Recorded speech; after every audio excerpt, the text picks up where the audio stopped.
She was very athletic. She brings a lot of energy to the court. She's very competitive. So I mean, she drives whenever she's out there. She's done a great job for us. Wright's personality has helped fuel the Noles on the court.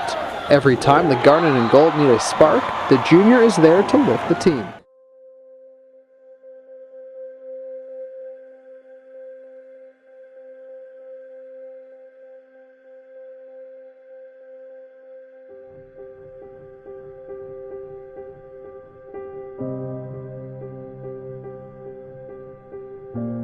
Mental illness relates more to the intensity and the prolonged effects of detrimental mental either thoughts or behaviors overall.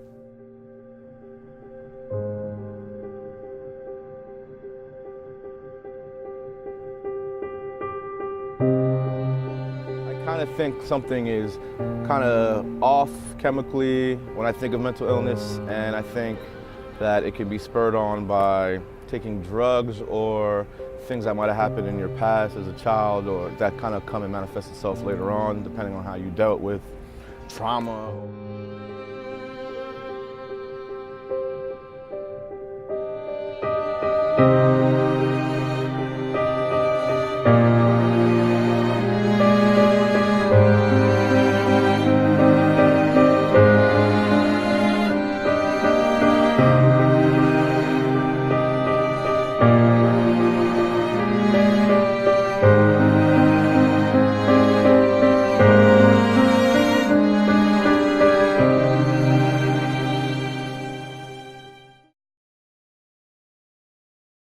My name is Stacy Alvarez. I'm currently a third-year PhD student in sports psychology, and I'm the current sports psychology consultant, one of them.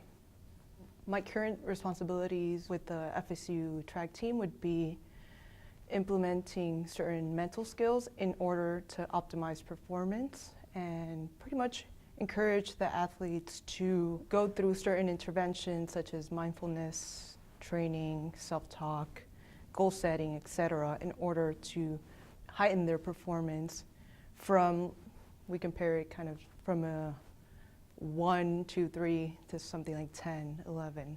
Not looking at their deficiencies rather than looking at ways to even strengthen their capacities even more. My name is Sasha Ann Liebert, and I was a former student athlete here at Florida State. So Kiara was a former teammate of mine here at the Florida State on the track team. She was a high jumper. Before that, to my knowledge, I know she played volleyball as well.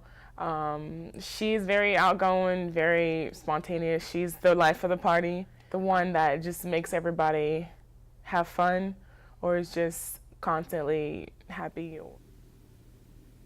And to me, she was an athlete that I felt like I needed to pay a little bit more attention to. I think that it's important to educate people on mental illness, but I think that it should be done utilizing the proper research backup.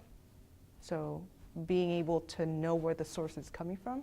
And number two, not utilizing the negative aspect of the information to create a sort of awareness for the person to be aware, well, yeah, this is the way I feel, what am I going to do about it?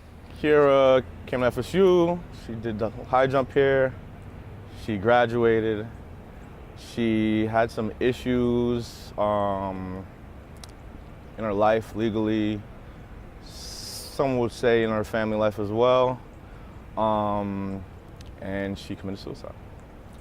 She hung herself after a party. She ended it that way.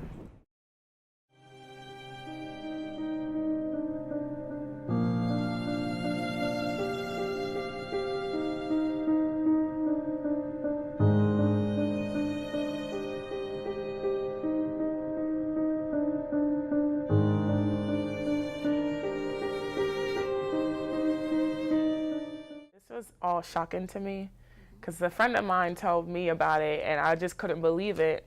What I heard, I was at work, and just to see her previously having fun and doing some, I guess, her having fun with a group of people and doing what she always do on a regular basis, it never really triggered anything that was going on with her in that sense to go that far. Everybody is susceptible to mental illness. Research shows that even certain life events can trigger a mental illness with no prior history of mental illness at all. My last interaction was, she died on like a Thursday or Friday night. She texted me maybe 2 days prior asking if she could use me as a reference for a job that she had just applied for. Everything seemed like it was on the up and up. She was actually saying she was just getting off her probation. So it's really hard to know what's going on with someone when they don't really show it until something actually happens and everyone's trying to question and figure out what exactly happened and how it led to that point. All right, so the moment I heard that Kiara committed suicide, it was more of just a numbing feeling. Death is not something I'm used to dealing with, so just more really sadness and disappointment.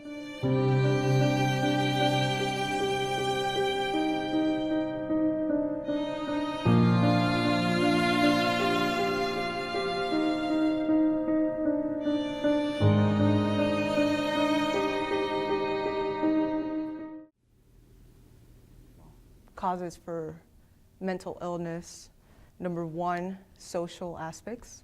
Number two could be current stressors in your life, be it physiological or psychological, and all the ramifications that occur with those. Number three, environmental, their current lifestyles, but also those physiological aspects that are predisposed, be it genetic or be it brought about because of certain stressors that evolved. In my job, I kind of look at family life prior to coming here. So I can kind of build my own decision on, hey, this kid might need a little extra love, or hey, this kid needs to be looked after.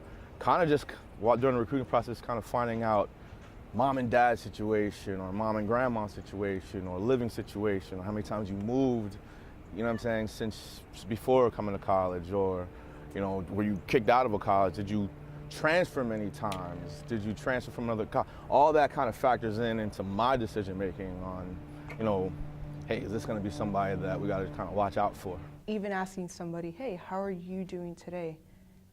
You can see their well-being, and by the way they respond to you, or again, their body language, you can perceive to a certain extent.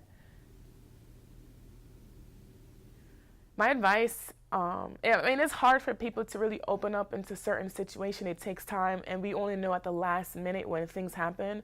But for anyone who's going through a situation or someone that is on the verge of doing that to themselves, I just ask that they reach out to, the proper resources for them. Speak to their family. If their family's not available, speak to someone that's close to them. Any friend you have, I'm sure they have one friend. Someone has one friend. If they don't, just reach out to someone who they can trust to tell their situation to, and who can help guide them to get some help and to solve whatever it is they have going on, or to just help them through the time that they're going through. I think our program is one of the leading programs in the country in preparing us, and basically we're supervised not only by peer mentors, but also professors that supervise every step of the way for us. So making us competent in providing the adequate service for the athletes, and basing it all on, again, do no harm, and being as the best sports psychology consultants that we can be.